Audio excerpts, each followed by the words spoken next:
Hey there, everybody. Hey, Chris. How you doing, man? It's good to see you, Mr. Ravioli. There. How's everything going? Everything going okay with you? Okay, I'm just kidding. I'm just getting some stuff pulled up here before we get started. Whoa, bright light, bright light.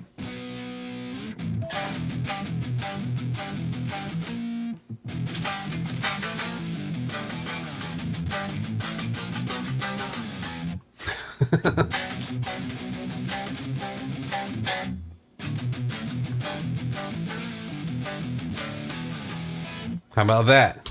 Seen enough of that on the interwebs. How's everybody doing today?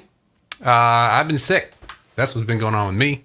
But I'm kind of in the land of the living, and we're talking about power chords today in the audio podcast. There's Dean. Hi, Dean. How are you doing today? Let's see here. What do we got? We got content. Yes. Power chords on the E, the A, and the D strings. This is always fun. Power chords are fun. It's one of those smiley things that we're going to talk about today. This is going to be a short one. I'm not going to go real long with this, but because I'm going to do a lot of podcasts, try and get caught up for the week. If you're in coaching and are a Monday coaching student, they'll be tomorrow morning. So I'm still backing out all the mess that happened. I've got the multicolored thing going on there. Hey, there's Evan. How you doing, Evan? Great to see you, man. How's everybody doing? How's the Discord going? I've completely not been keeping up on anything, so I'm kind of slowly getting back into it today. Okay. So we talked about power chords, and the three sections with power chords today are how they're made, how they're used, and playing them clean. Let's see. Evan says, doing good. Discord's been slow, but it'll get there. Yeah, man. We'll do some fun stuff in there. Definitely do some fun stuff in there. Chris says, I remember playing everything on power chords when I started. Yeah, that's the big problem with a lot of confused people in the early on, is they start off with the power chords, and it gets them playing some of their favorite songs. But the information that they have just to be able to do that doesn't, there's a big gap in musical information. And that's one of the things we were talking about today. And not knowing whether a chord's a major chord or a minor chord, even if you're playing, boy, is that distracting or what? It's like purple. It's crazy. I'm gonna have to go back there and fix that at some point. But yeah, playing everything on power chords when you start, you're lucky to get the key, and then that's a big thing when you can figure out, okay, all these chords, they fit in this key, and I can play a song. But each of the chords are functioning, and for rock music and heavy metal music, that you don't have like another guitar player saying this is a major chord here, and playing the other parts of the chord, and then so you're looking really to the vocal, or the bass, the bass, something else that's playing a line, and that line is going to outline whether that's a major third or a minor third over that chord. It's really easy if you've got a bass player who one notes it, right? That's when the power chords are like magic, because then you can do all sorts of stuff. You can set you could be changing keys through that chord, for all you know, with playing a lead over it and everything. So we're talking about, that was the first part. Here I'm looking through how they're made, It's just the root and the fifth, and and that's it. We got the three shapes. You've got your. Actually, there's a fourth shape up here at the top.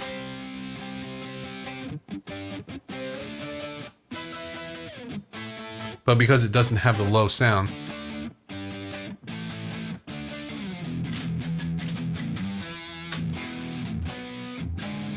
it doesn't have the low sound, then you're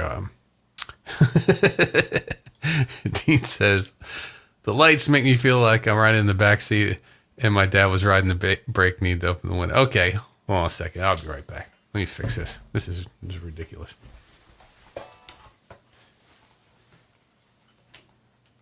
I don't want to make everybody sick.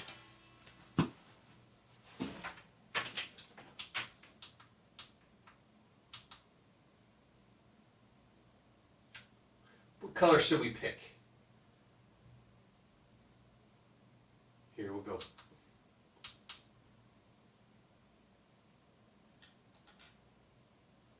Oh, that's terrible, isn't it?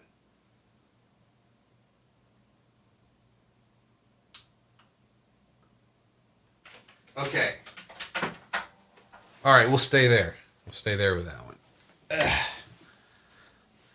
that better?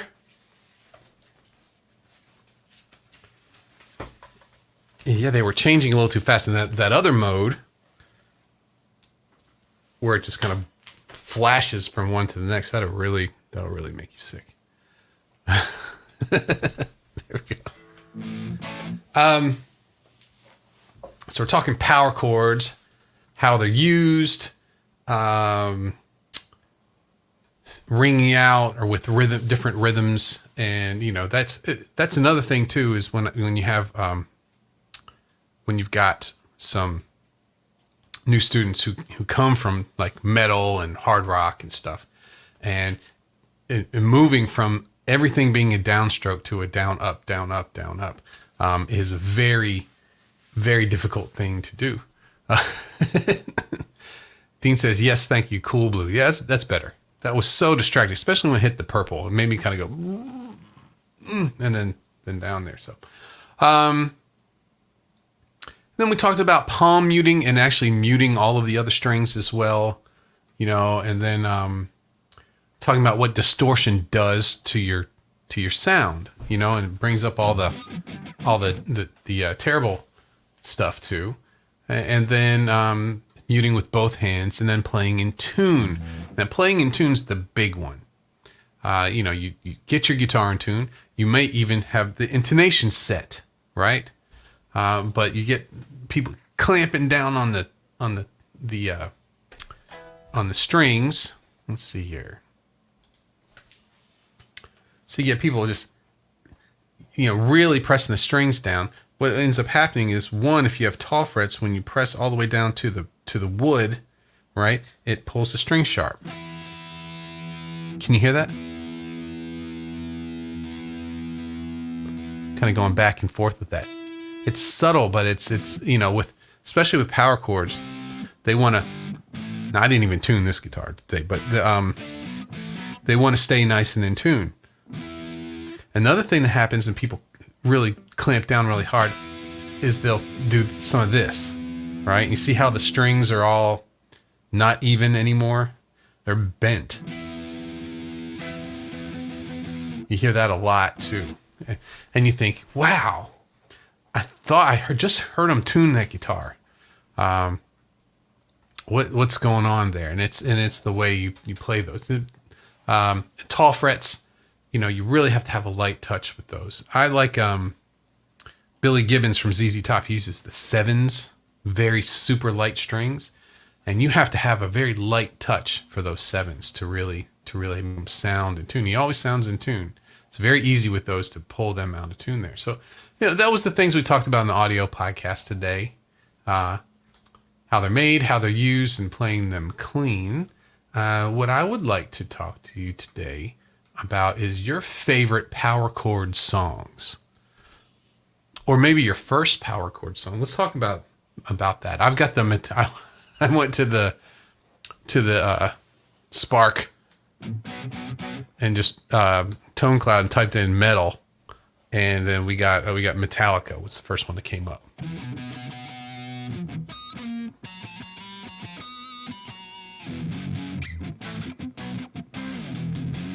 That's not Metallica. That's something else. I've taught a lot of metal in my days, and it's fun. It is really fun. I don't listen to metal too much anymore. I used to listen to it all the time. Evan says, Godzilla, it's a great power chord riff. Yes, that's a good one. That is a good one. What was so Godzilla was let's see here. There's Frankenstein and Godzilla. Let's see.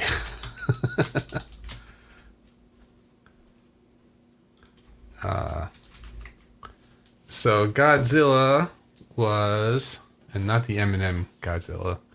Let's see here. Who did Godzilla? Was it Blue Oyster Cult? Yeah, I think it was. And then yep. It uses all three, the E, the A, and the D shapes. Yes. That's right. And then let's see here. What was Frankenstein? I think it was Rick Derringer. Edgar Winter, which is Rick Derringer was playing with them too. And Dean says metal was never my thing. Yeah, I know. But power chords go through everything. They go all the way into pop music. There's power chords in pop music all the way through fusion.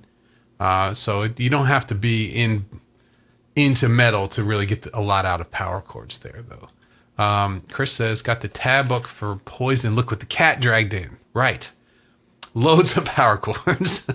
Only a few open chords in the ballad. Yeah, tons of them. Yep. Played a few of those songs. Frankenstein was Edgar Winter and Rick Derringer. Yeah, I saw them. Went to see Edgar Winter play.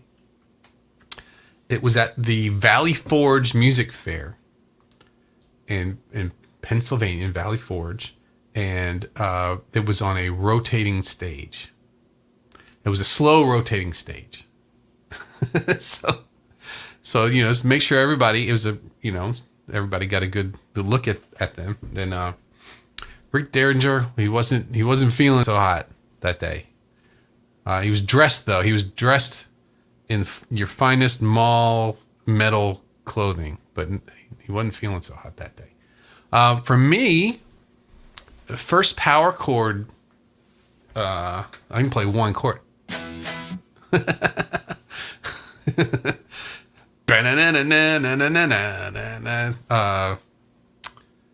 Zeppelin, man. Zeppelin was what I first started learning. That was my first,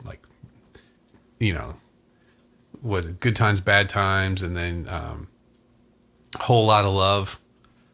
Those songs there were, and then some. Let's see. Have you ever heard the Tina Turner version of Whole Lot of Love? The Ike and Tina Turner version. It was fantastic. It's like funk. It's really good. It's really good. My daughter, she said, "Have you heard this?"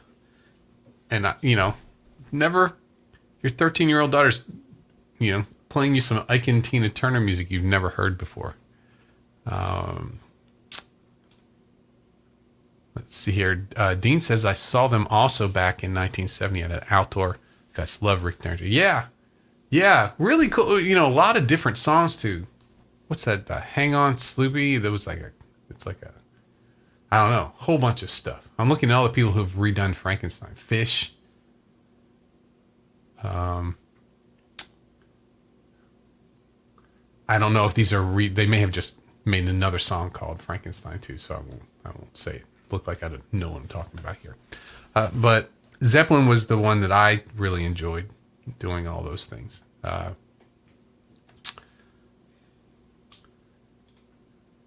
Yeah, Rick played Hang On Sloopy back in the city. Yeah, and played it that night too when I saw him too. That was a fine concert, man. That place was neat. Let's see if it's still around.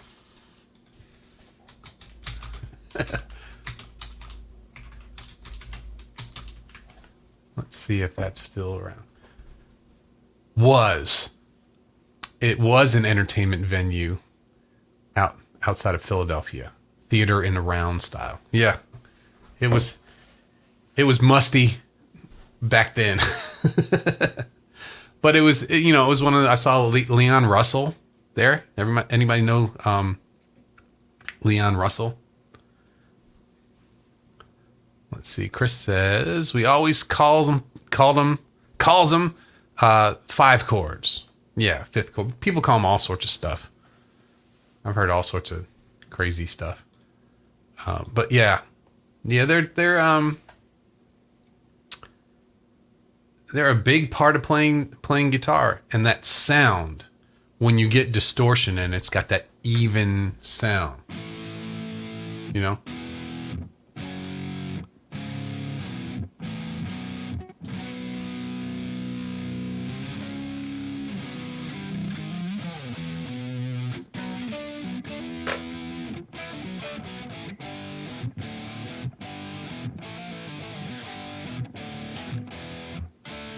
Skid Row had tons of power chord there. Yeah, they get you up and running, and you're playing some heavy music. The real hurdle is learning a little bit more about music. I had a lot of friends in high school who could play a few power chords, and they were off to the races. And as soon as you play some sort of, even like a Zeppelin song where they did an acoustic type song, it was like, deer in the headlights. What do? Those kind of things. So, yeah. So the video that's going to go along with this, once I get caught up, is going to take you through, playing all the power chords, all the different ways and different rhythms, and splitting them up and everything like that. David should be here. David is doing good with the power chords. He's got them. He's actually doing great with a lot of these like Satriani things too. He's got a lot of good melodies that he's been playing. Yeah, he had a really special video last night. He's having a good time of his life right now, so that was pretty cool. Okay, so I'm gonna be cutting out in a few minutes here, saving my voice. I got a lot of podcasting to do today. What do you think about the beard, huh? Should I get rid of it? I keep going. I think I'm going to keep going. I just got to make sure it stays on the sides and goes down, doesn't go out like this. I don't have a round enough of a face to support that.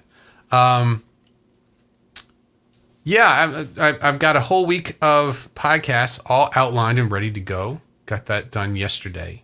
And I just have to record them all today. And then I can free up time to then do some of the brushing up videos as we go through here. And plus, some new coaching news is going to be coming, I think, Wednesday. The Wednesday episode is going to have that. So I've got a little bit of setting up to do for there. So I'm going to cut out probably about 2-3 minutes. But just wanted to come in and say hi to everybody. Let everybody know that I'm not, that I'm still here. still kicking.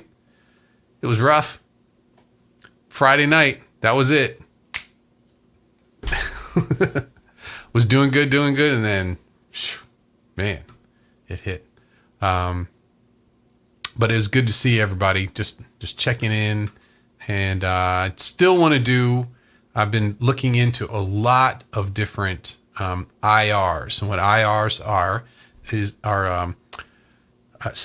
sound samples of a mic'd up cranked speaker cabinet, so that you can play direct from your amp heads into something to get you into the computer, and then add this sound of a speaker in a room. It really makes it a realistic type sound. All of the different floorboards, they're all using those now as well. So, let's see here. Jason says feeling better. I see. I am feeling better. Yes. Definitely feeling better. And think it was combination of not enough sleep and severe allergies hit me really hard. And then, I had a whole weekend full of stuff I was going to do, and I got coaching done last night at like midnight. that was it. And that was the coaching from Friday. So, but, and Dean says, don't wear yourself out. No, I'm not going to. I'm just going to. And that's why with this today, this was late today. And, but my daughter has homeschooling. I was helping her with that. And, so I'm just going to be a little bit more flexible with this instead of having to be here exactly at 2:00. It might be 2:15, it might be one of those times too. So I'm going to try and keep myself as healthy as possible, because this weekend showed me I'm pushing it a little bit. But Dean says, don't wear yourself out. Chris says, you never go too far without playing a power chord. Well, I don't. Yeah, me too. Jason says, 'tis the season. My car has been coated in pollen. Yeah, I have a grass allergy. I've always, ever since I was a kid, when I got old enough, my dad he would push me out there to mow the lawn, right? And like my face would turn, I'd be just pain for days. So even now, if someone's cutting the grass, I have to roll the window up and everything. And what's here is we had a week, it rained yesterday, but we had a week that was very dry, and the grass started to get kind of crunchy. So if you walked across the grass, it was kind of almost crunchy. That's how dry it was. And so I think everywhere we went, I would come back and I'd be stuffed up. So I'm still a little stuffed up. You can hear that, but I'm doing better, staying in the house, playing guitar, and trying to get the next 2 weeks going on. That's what I'm working on right now. So anyway, I'm gonna cut out. But it was great to see you. Great to see you, Jason and Chris and Dean and Evan. And let's see. Was there anybody else in here? No, I think that may be everybody who was in the chat today. But just checking in with everybody. Make sure you're doing good. And I'm going to go ahead and take off. Have a great rest of your day. And wish me luck with a bunch of podcasting. Hopefully I can get it all done today and free up some time for the rest of the week. So have a great one, everybody. See you soon. Bye-bye.